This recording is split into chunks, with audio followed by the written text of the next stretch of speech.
I've been blind since birth. This, in and of itself, is not what this is about, but it's a crucial part of the story. Throughout my life, I've used lots of different kinds of assistive technology voice command apps, adapted smartphones. Recently, I tried human echolocation for the first time in my life. For those of you who don't know what this is, it's a technique emulating that of how bats find their prey in the dark.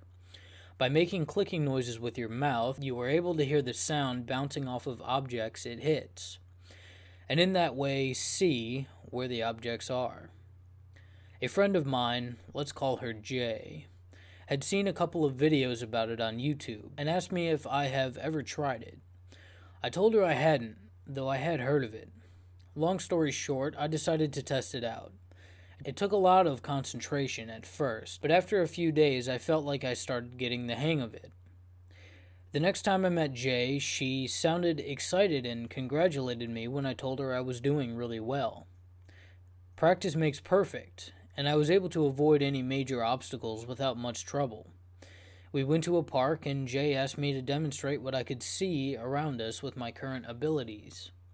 I laughed and told her that I'm not exactly Daredevil, but that I'd give it a go. After a few clicks, I told her I thought there was a small wall or building to our left, and a very tall thing in front of us. It was blurrier for me to make out, so I guess it was some kind of bush. Jay got quiet then, and had a hint of worry in her voice when she spoke again. Well, you're right about the wall, but there's nothing in front of us at all. Just grass. I froze. I knew that I was a beginner at this, but the sound clearly bounced off something. It was much taller than a person, and only a few steps in front of us. Could I have messed up what I heard that bad?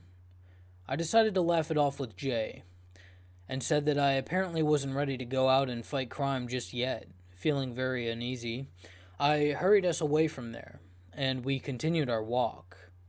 By the time she dropped me off at home, she seemed to have forgotten about it. I doubt I ever will.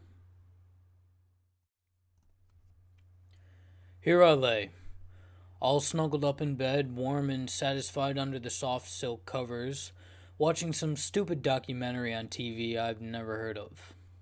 I'd turn it over, but the gallon tub of cookie dough ice cream wouldn't let me use my hands for anything other than shoveling the frozen treats into my mouth. Nights like these are rare. It isn't often that everyone's out of the house but me, so I make sure to savor them.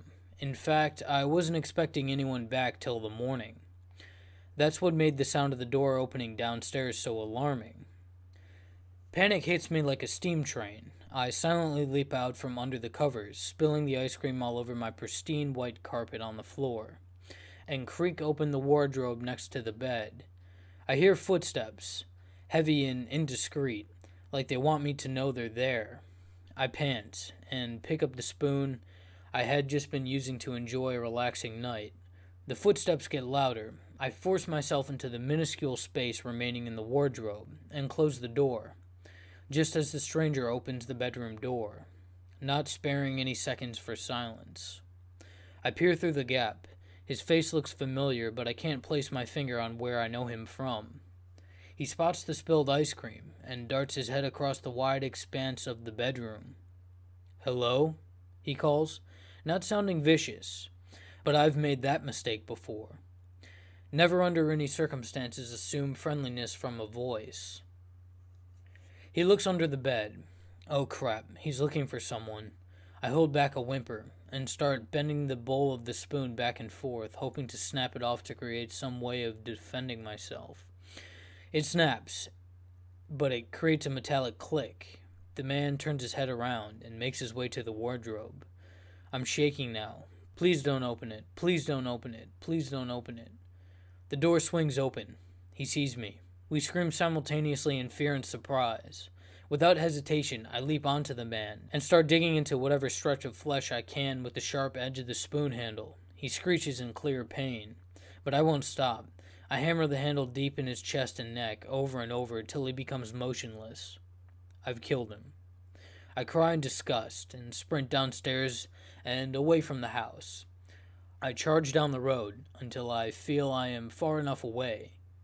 I sit down for a moment and exhale heavily before regaining my composure. Pulling out my phone, I open Twitter and search #party. Hopefully this time, I'll find a household that isn't lying when they say they'll be out for the night. I sat on the bus, on my way to school, listening to music and paying little to no attention to the other students. At one of the stops, my mind snapped back to reality. I looked towards the small house. Tommy's house, I thought. A hand slipped through the drapes of the window and waved the bus driver to move on. He's sick, I thought, paying no large amount of attention to the situation. The day flew by. I watched the local news channel after school, and what I heard paralyzed me. Tommy's entire family was murdered that day by an unknown suspect. After hearing this news, I moved back up to my room and quietly fell asleep. The next day, I sat on the bus. We drove past Tommy's house, and the bus driver, unaware of Tommy's family's fate, stopped at his home. As I was about to get up and explain to her what had happened, something caught my eye. A pale hand slipped through the drapes of the window and waved the bus driver to move on. I sat on the bus, terrified. My grandmother grew up in the slums of Prohibition-era Chicago. Her family lived in a small house near the harbor, and one of her earliest memories was of a particularly hot summer when, seeking respite from the heat, she and her sister discovered a seldom-used section of the boardwalk near an abandoned warehouse. Every night for several weeks, the two girls would make their way down to the docks and sit together at the edge of the pier as the sun went down. My grandmother vividly, and for a time fondly, recalled the feel of the seaweed between her toes as she and her sisters dangled their feet into the murky water. It wasn't until years later she returned to the pier and found that the warehouse had been demolished. Curious, she made an inquiry with the Department of Planning and Development.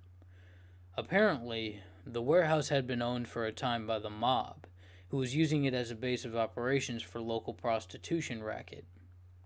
It had only been discovered when an associate began disposing of rival hookers by filling them with concrete shoes and dumping them into the harbor. Investigating officers had recovered nearly 24 bodies from the waters of a secluded pier nearby. How had the bodies been discovered?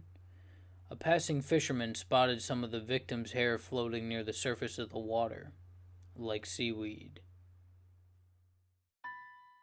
Thank you for watching. Make sure you subscribe to hear more of what I do here.